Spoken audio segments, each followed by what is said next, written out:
Assalamualaikum warahmatullahi wabarakatuh. Saya Indah Sari dengan NIM 64222522 dari kelas 64 4B27 ingin mempresentasikan tentang pengaruh pengelolaan keuangan daerah dan pengawasan internal terhadap kinerja pemerintah. Selanjutnya di sini ada tujuan penelitian.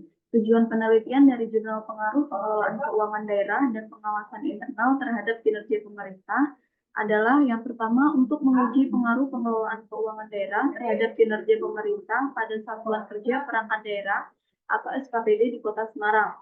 Yang kedua, untuk menguji pengaruh pengawasan internal terhadap kinerja pemerintah pada satuan kerja perangkat daerah SKPD di Kota Semarang. Secara singkat, tujuan utama penelitian ini adalah untuk memperoleh bukti empiris mengenai pengaruh dua faktor kunci, yaitu pengelolaan keuangan daerah dan pengawasan internal terhadap kinerja pemerintah daerah, khususnya di lingkungan SKPD Kota Semarang. Selanjutnya ada metode. Metode penelitian yang digunakan dalam jurnal pengaruh pengelolaan keuangan daerah dan pengawasan internal terhadap kinerja pemerintah adalah yang pertama ada pendekatan penelitian kuantitatif, yang kedua ada populasi dan sektor, yang ketiga ada sumber data, data primer yang diperoleh melalui kuesioner, yang keempat variabel penelitian, variabel dependen, kinerja pemerintah, variabel independen, pengelolaan keuangan daerah, dan pengawasan internal. Yang kelima, skala pengukuran atau skala Likert. Selanjutnya, di yang keenam ada metode analisis data, analisis statistik deskriptif, uji asumsi klasik, tidak disebutkan secara eksplisit, tetapi biasanya dilakukan. Yang ketiga, analisis regrensi linear berganda. Selanjutnya, uji koefisien determinasi. Yang selanjutnya, uji signifikansi simultan. Terus, uji signifikan parsial. Nah, yang ketujuh, model regrensi Y sama dengan A plus B1X1 plus B2X2 plus E, di mana Y kinerja pemerintah daerah A sama dengan konstanta B1B2, koefisien regrensi X1, pengawasan internal X2, pengelolaan keuangan daerah E, sama dengan standar error. Metode ini dirancang untuk menguji hipotesis penelitian, yaitu pengaruh positif pengelolaan keuangan daerah dan pengawasan internal terhadap kinerja pemerintah daerah. Selanjutnya ada subjek penelitian. Subjek penelitian dari jurnal ini yaitu yang pertama, Satuan Kerja Perangkat Daerah SKPD di wilayah Kota Semarang. Yang kedua, secara spesifik, subjek penelitian adalah bagian keuangan yang bekerja pada setiap SKPD di Kota Semarang. Yang ketiga, total subjek penelitian berjumlah 46 SKPD yang terdiri dari 19 dinas, 11 badan, 16 kecamatan. Jadi subjek penelitian ini adalah para pegawai atau staf yang bekerja di bagian keuangan pada 46 SKPD di Kota Semarang, yang meliputi berbagai dinas, badan, dan kecamatan. Mereka dipilih karena dianggap memiliki pengetahuan dan pengalaman langsung dalam pengelolaan keuangan daerah dan sistem pengawasan internal, sehingga dapat memberikan informasi yang relevan untuk menilai pengaruh kedua faktor tersebut terhadap kinerja pemerintah daerah. Hasil dan pembahasan. Hasil dan pembahasan dari jurnal pengaruh pengelolaan keuangan ini, yang pertama itu hipotesis 1, pengelolaan keuangan daerah berpengaruh positif terhadap kinerja pemerintah. Hasil hipotesisnya diterima nilai koefisien regrensi 2,879 dan nilai signifikan 0,006. Pembahasannya, pengelolaan keuangan daerah yang baik seperti meminimalisir pembangkangan pengeluaran, sistem penganggaran yang tidak rumit, dan lingkungan kerja yang sehat berkontribusi pada peningkatan kinerja pemerintah. Hasil ini sejalan dengan penelitian Winda Novia Andian 2016 dan Abdul Rahman 2009 yang menyatakan bahwa pengelolaan keuangan daerah berpengaruh positif terhadap kinerja pemerintah daerah. Hipotesis kedua, pengawasan internal berpengaruh positif terhadap kinerja pemerintah. Hasil hipotesis diterima, nilai koefisien regrensinya 2,879 dan nilai signifikan 0,002. Pembahasannya, pengawasan internal yang efektif meliputi aspek lingkungan, pengendalian, dan pemeriksaan, mendukung tercapainya kinerja pemerintah. Hal ini sejalan dengan penelitian Winda Novia Andiani 2015 yang menyatakan bahwa pengawasan internal merupakan alat-alat efektif dalam infrastruktur organisasi, juga mendukung penelitian Wisma Lizar 2014 yang menyatakan bahwa pengawasan internal yang baik menghasilkan kinerja pemerintah yang berkualitas. Selanjutnya ada pembahasan umum. Teori legitimasi hasil penelitian mendukung. Teori ini menunjukkan bahwa pengelolaan keuangan dan pengawasan yang baik meningkatkan kepercayaan masyarakat terhadap pemerintah. Yang kedua, implikasi praktis.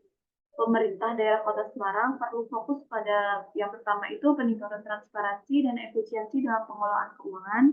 Yang kedua, peningkatan sistem pengawasan internal untuk meminimalisir penyimpangan. Selanjutnya yang ketiga, keterbatasan penelitian. Data hanya dari kuesioner tanpa wawancara langsung. Hanya menggunakan dua variabel independen. Selanjutnya yang keempat, saran untuk penelitian selanjutnya menambah indikator untuk mengukur variabel, menggunakan indikator yang sudah banyak diteliti untuk validitas dan realitas yang tinggi. Kesimpulan umumnya, penelitian ini memberikan bukti empiris bahwa kinerja pemerintah daerah khususnya di Kota Semarang, sangat dipengaruhi oleh kualitas pengelolaan keuangan daerah dan efektivitas pengawasan internal. Temuan ini penting untuk perbaikan tata kelola pemerintah dan peningkatan pelayanan publik. Selanjutnya di sini ada kekuatan dari jurnal tersebut, yaitu yang pertama relevansi topik. Jurnal ini membahas isu yang sangat relevan, yaitu kinerja pemerintah daerah yang merupakan aspek kritis dalam tata kelola publik dan pelayanan masyarakat. Yang kedua, kerangka teoritis yang kuat. Penggunaan teoritis legitimasi memberikan landasan teoritis yang kuat untuk memahami pentingnya pengelolaan keuangan dan pengawasan internal dalam konteks kepercayaan masyarakat. Yang ketiga, metodologi yang tepat. Penggunaan teknik sensus sampel jenuh meningkatkan representativitas data karena seluruh populasi dijadikan sampel. Selanjutnya, metode kuantitatif dengan regresi linear berganda cocok untuk menguji pengaruh variabel independen terhadap variabel dependen. Yang keempat, konsistensi dengan penelitian sebelumnya. Hasil penelitian mendukung dan memperkuat temuan dari penelitian-penelitian sebelumnya. Dari Winda Noviandini, Abdul Rohman, dan Yunga Winter. Meningkatkan kredibilitas hasil. Yang kelima, spesifikasi subjek penelitian fokus pada bagian keuangan SKPD, meningkatkan validitas internal karena responden memiliki pengetahuan langsung tentang variabel yang diteliti. Yang keenam, implikasi praktis yang jelas. Hasil penelitian memberikan arah yang jelas bagi pemerintah daerah Kota Semarang untuk meningkatkan kinerja melalui perbaikan pengelolaan keuangan dan pengawasan internal.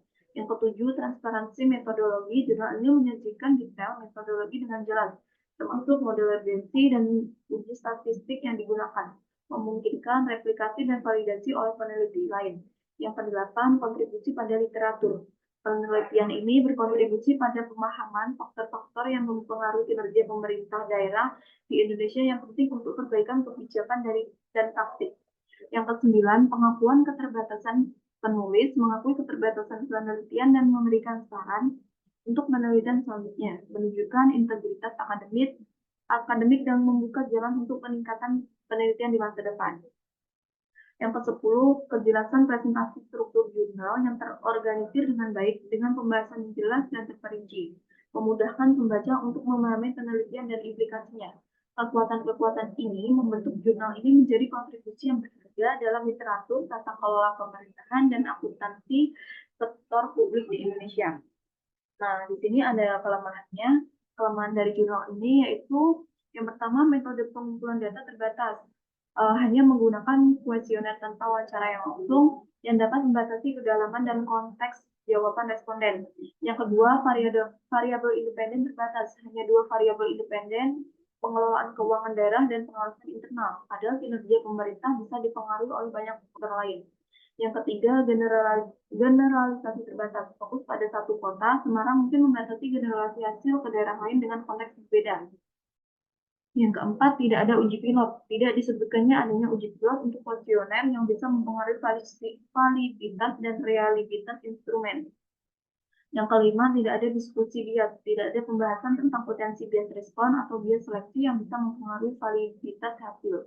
Kelemahan-kelemahan ini tidak mempengaruhi kontribusi signifikan dan penelitian ini tetap menunjukkan area yang bisa ditingkatkan dalam penelitian selanjutnya.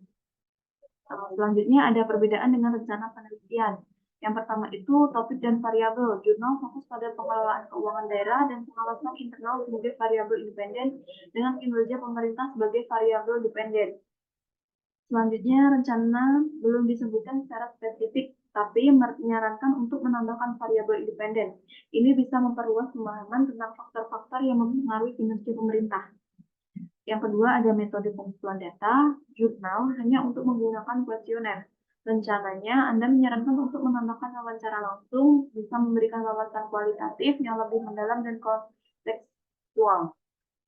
Yang ketiga, populasi dan sampel. Jurnal fokus pada SKPD di Kota Semarang menggunakan teknik sensus. Rencana Anda tidak disebutkan, tetapi perubahan dalam populasi atau teknik sampling bisa memperluas generalisasi hasil. Yang keempat, instrumen penelitian. Jurnal tidak ada informasi tentang uji pilot kuesioner. Rencananya menyarankan untuk menggunakan indikator yang sudah banyak diteliti untuk meningkatkan validitas dan reliabilitas. Yang kelima, analisis data. Jurnal fokus pada regressi linear berganda dan uji signifikansi. Rencananya tidak disebutkan secara spesifik, tetapi perubahan dalam metode analisis, misalnya menambahkan analisis jalur atau SEM bisa memperdalam pemahaman.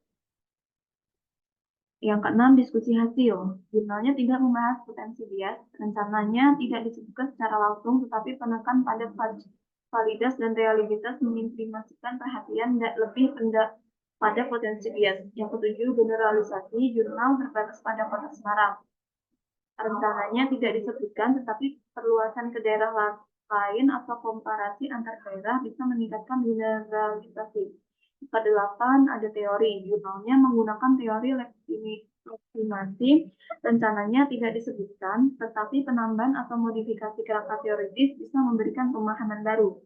Secara keseluruhan, rencananya tampaknya bertujuan untuk memperkuat metodologi, memperluas cakupan, dan memperdalam analisis.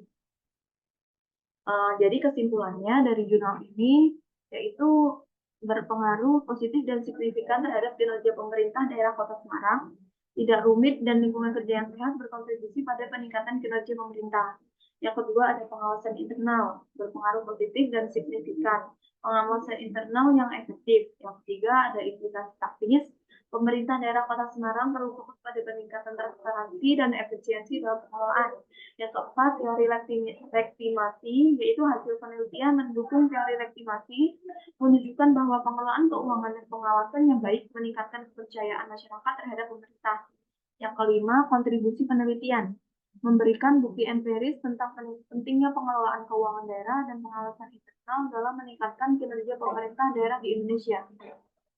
Yang keenam, keterbatasan dan saran. Keterbatasan meliputi metode pengumpulan data dan variabel yang terbatas. Saran untuk penelitian selanjutnya adalah menambah indikator menggunakan indikator yang sudah banyak diteliti. Pertamanya adalah bahwa untuk meningkatkan kinerja pemerintah daerah, khususnya di Kota Semarang, perlu ada fokus pada perbaikan pengelolaan keuangan daerah dan penguatan pengawasan internal. Temuan ini penting untuk meningkatkan tata kelola pemerintah dan kualitas pelayanan publik. Nah, sekian presentasi dari saya. Bila ada kurang lebihnya, saya mohon maaf. Wassalamualaikum warahmatullahi wabarakatuh.